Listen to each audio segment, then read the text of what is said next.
t'est déjà arrivé de te sentir faible? Pour moi, c'est le pire des sentiments possibles. Et on va tous le ressentir au moins une fois. Dans la vie, on subit tous des dégâts psychologiques, voire même physiques. Ça peut être à cause du travail, ça peut être à cause des amis, ça peut être à cause de la perte d'un proche. Et bien entendu, la question qu'on se pose tous, c'est comment lutter contre tous ces détails qui peuvent nous détruire. Comment rester sain de corps et sain d'esprit? Pour moi, il n'y a qu'une seule réponse. Et cette réponse, c'est l'entraînement. Entraîne-toi plus dur que quiconque. Répète une infinité de fois les mêmes mouvements. Ne pense qu'à une chose, deviens plus fort. Réveille-toi, acharne-toi tel une bête sauvage. Vise les sommets et n'en descends surtout pas. Ton corps est une machine. Ton corps est ton meilleur outil. Ton corps continuera de faire ce que tu as commencé. Et si tu veux te démarquer des autres, ne fais pas comme les autres. Dépasse tes limites et deviens le meilleur être que ton potentiel le permet. Bouge-toi, agis le plus vite possible et brise enfin cette coquille d'esclave. Esclave d'un mode de vie qui finira par te faire tout perdre. La tristesse, la mort, la solitude, tout ça te fait peur. Eh ben dis-toi que la mort d'un homme, c'est quand cet homme n'a plus d'objectif. Ce corps que tu possèdes est une lame, aiguise-la sans répit. Et n'oublie jamais qu'il n'y a rien que tu ne puisses trancher. Alors vise toujours plus haut et ne cherche pas à devenir bon. Cherche à devenir le meilleur. Et ça, peu importe le domaine, peu importe la situation, peu importe le temps que ça va te demander. J'espère que t'es prêt parce que l'entraînement de Zoro ça commence maintenant. L'Ixo!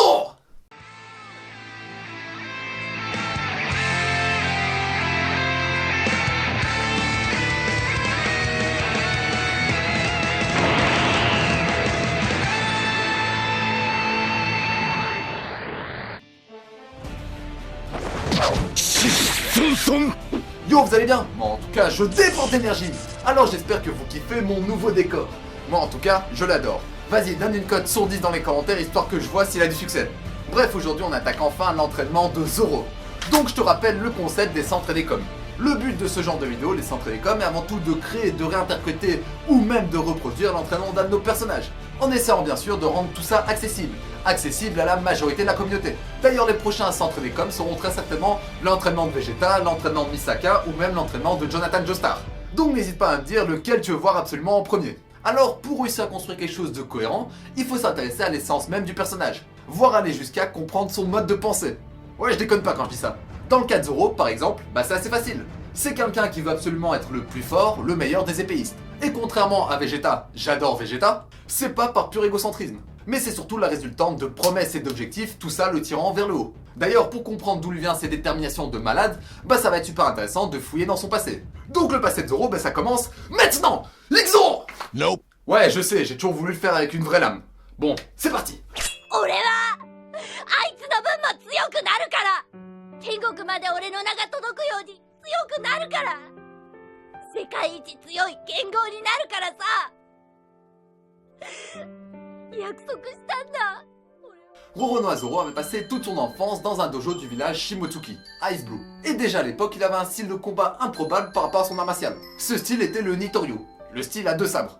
Bon, petite parenthèse, ce style à deux sabres est super stylé, mais dans la vraie vie, c'est pas très efficace. L'avantage de combattre avec uniquement un sabre, c'est que t'as toute la stabilité de ton corps. Ton corps participe à chacun de tes coups, alors qu'avec deux sabres, bah tu perds un peu cet avantage. En plus, tu peux créer de nombreuses failles, etc. Du coup, dans le dojo, la seule personne qui n'arrivait pas à battre était le maître, bien entendu, mais en plus de ça, il y avait sa fille, Kuina. Et malgré des milliers de combats contre elle, bah le résultat était le même. Zoro perdait à chaque fois.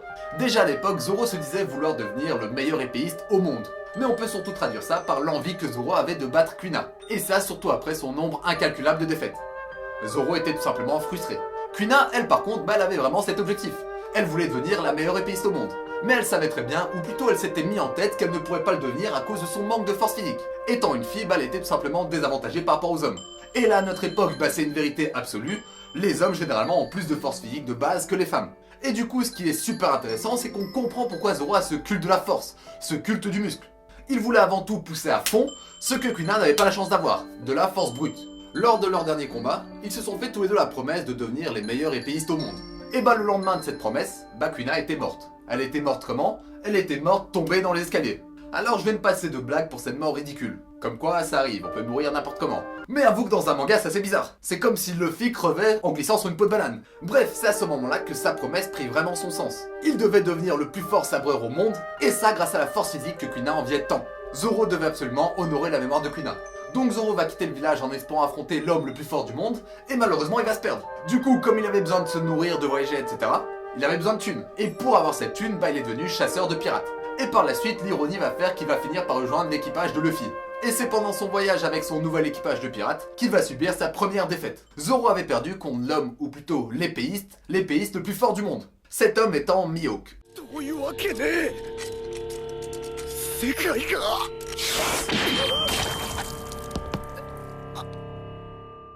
Et c'est à ce moment-là que Zoro rajouta une promesse à sa liste de promesses. Il fit la promesse à Luffy de ne plus jamais perdre. Rien que ça, c'était la couche ultime de détermination. À partir de ce moment-là, les entraînements de Zoro sont devenus de plus en plus durs et de plus en plus intenses. Tout ça grâce à ses promesses qui avaient forgé ses objectifs. Donc voilà, on comprend mieux pourquoi Zoro s'entraîne autant et si dur. D'ailleurs, dans le Sunny, Franky va lui construire une salle de sport lui permettant de s'entraîner avec des poids inimaginables. Et en plus, sa salle de sport fait office de tour de guet. Alors, quel type d'entraînement Zoro peut-il bien pratiquer pour renforcer son corps? Comme on l'a vu dans plusieurs scènes, Zoro a acquis une force colossale. Et la majorité des exercices au poids de corps ne lui suffisent plus. Il est obligé de s'entraîner avec des poids. En plus, pour devenir le meilleur des épéistes, et ça peu importe la situation, il se doit de travailler la majorité de ses muscles, afin de rajouter de la force à chacun de ses mouvements. Parce que voilà, au final, les épéistes à un sabre sont limités à un certain nombre de mouvements. Mais Zoro avec 3 sabres, il sollicite beaucoup plus de muscles. Donc chaque petit muscle a son importance. Un épéiste à un sabre, c'est pas taper derrière lui par exemple. Alors que Zoro avec ses 3 sabres, il couvre une plus grande amplitude.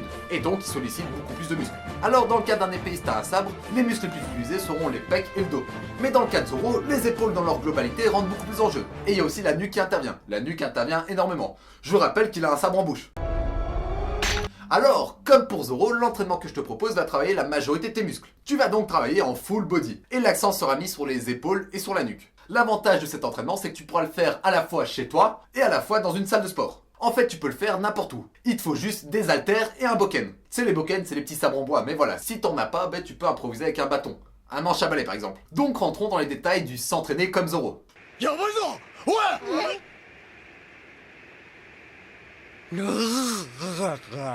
Pour cet entraînement, je t'ai fait 2 jours types. Donc voilà, premier exercice du jour 1.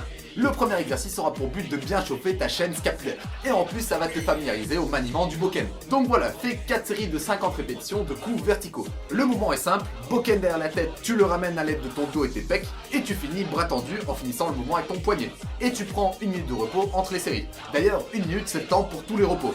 Deuxième exercice, prends tes haltères car on attaque du développé militaire, qui aura pour but de travailler la partie antérieure de tes épaules. C'est grâce à cette partie que tu peux remonter tes sabres de façon frontale. Encore une fois, 1 minute de repos. Bon, je ne répète plus, je pense que t'as compris. 1 minute de repos, bordel de nouilles. On passe à l'exercice suivant qui cette fois va travailler la partie latérale de tes épaules. Pour ça, je te propose de faire 3 séries de 12 élévations latérales. Pense à bien tendre des bras sans les tendre complètement. Ouais, je sais, c'est un peu bizarre dit comme ça, mais tu comprendras quand tu feras l'exercice. Et d'ailleurs, avant chaque exercice, pense à faire une série sans poids, ou avec très peu de poids. Une série un peu plus longue, une série de 20 par exemple. Le troisième exercice épaule, cette fois travaille la partie arrière. Muscle que la majorité des pratiquants ont en point faible. Chez moi d'ailleurs, il est quasi inexistant, je vais pas te mentir. Donc cet exercice nommé l'oiseau, du coup l'oiseau aux haltères, travaille la partie arrière de tes épaules. Et je te jure qu'il est assez dur.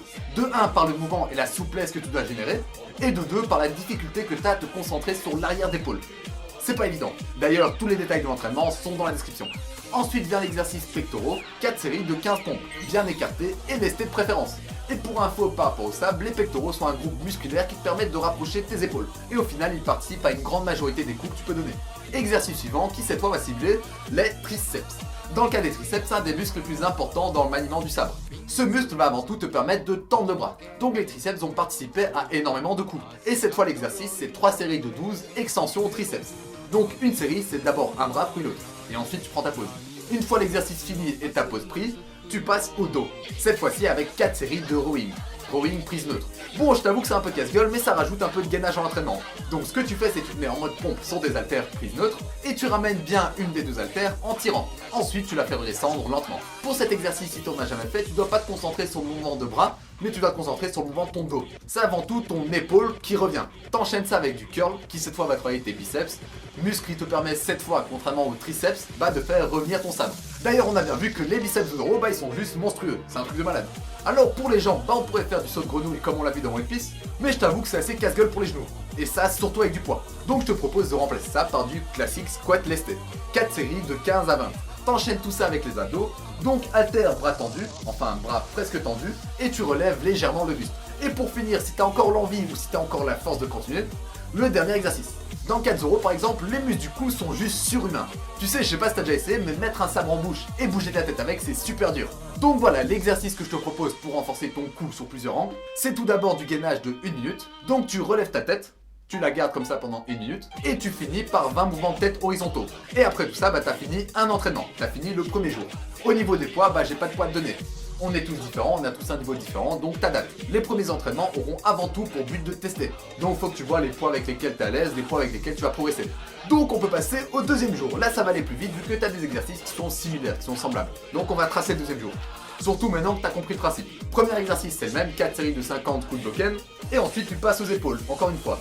Cette fois au lieu de faire du développé militaire, aux haltères, fais des pompes empoignées. Bon, je t'avoue que dans mon poids, j'ai un peu galéré, surtout avec cette sorte d'haltère sur mes pieds là, mais ce que tu peux faire si t'arrives pas à faire de pompes empoignées, tu peux t'aider d'un mur. Et si t'arrives pas à faire tes pompes empoignées sur le mur, ce que tu peux faire, c'est des speed push-ups. Donc le mouvement se résume à donner son cul, tout simplement. Mais en tout cas, il n'y a pas de doute sur cet exercice, il va te déchirer les épaules. Les deux exercices épaules suivants sont les mêmes. Élévation latérale et oiseau aux haltères. Et pour les pecs, cette fois, t'as de l'écarté haltère. Bon, je pense que le mouvement parle de lui-même. En tout cas, sur ce mouvement, concentre-toi sur tes pecs et pas sur tes bras. Et pour les triceps, cette fois, on a des pompes en diamant. Encore une fois, essaye de te les faire avec un sac que tu remplis de je sais quoi. Et surtout, pense bien à rapprocher tes mains. Au niveau du dos, cette fois, on passe au rowing debout. Penche-toi un peu dos droit, prends appui et ramène tes bras. Et cette fois, la prise est en supination, donc comme ça. Pour les biceps, même mouvement, sauf que cette fois, la prise passe en marteau. Donc neutre. Une fois fini, tu passes aux jambes et là, t'as droit aux fentes. À force, tu connais le mouvement, mais cette fois, tu le fais avec des poids. Et pour finir, enfin presque, du soulevé de terre, qui va travailler tes lombaires et donc te permettre de redresser ton buste. Alors fais super gaffe avec ce mouvement. Même si c'est pas lourd, concentre-toi bien sur le mouvement. Je te mets dans la description des liens pour bien apprendre à le faire. C'est super important. Et pour finir, même chose, du gainage cou et ça pendant 4 séries de 1 minute avec 20 mouvements de tête quoi. Alors voilà, on a fait le tour de cet entraînement. J'espère que ça t'a plu et surtout j'espère que ça t'a motivé. Dis-moi ce que t'en penses et si t'as des questions, n'hésite pas à les poser dans les commentaires. Alors petite parenthèse dans l'entraînement de Zoro, faut savoir que je suis pas le seul à y avoir pensé. Tout d'abord t'as le One Piece Magazine qui nous explique comment s'entraîner comme Zoro. D'ailleurs un grand merci à Marie de me l'avoir partagé. Donc l'entraînement qu'il nous propose, c'est un simple entraînement en salle. Alors certes ça nous renforce mais c'est super impersonnel. Enfin je trouve. Et le deuxième gars qui avait tenté de reproduire l'entraînement de Zoro, c'est Jax Blade, un Amerloc. C'est un peu mon rival en Amérique. D'ailleurs il a une approche totalement différente de la mienne. Sinon ça fait longtemps donc j'en profite pour poster ceux qui ont participé au défi Instagram. Donc pour participer, tu prends la pose d'un de tes persos et tu m'identifies bien dessus. Bref, un grand merci à tous d'avoir regardé cette vidéo jusqu'à la fin. En attendant la prochaine vidéo, mange bien, dors bien et entraîne-toi bien. Sur ce, Jarana!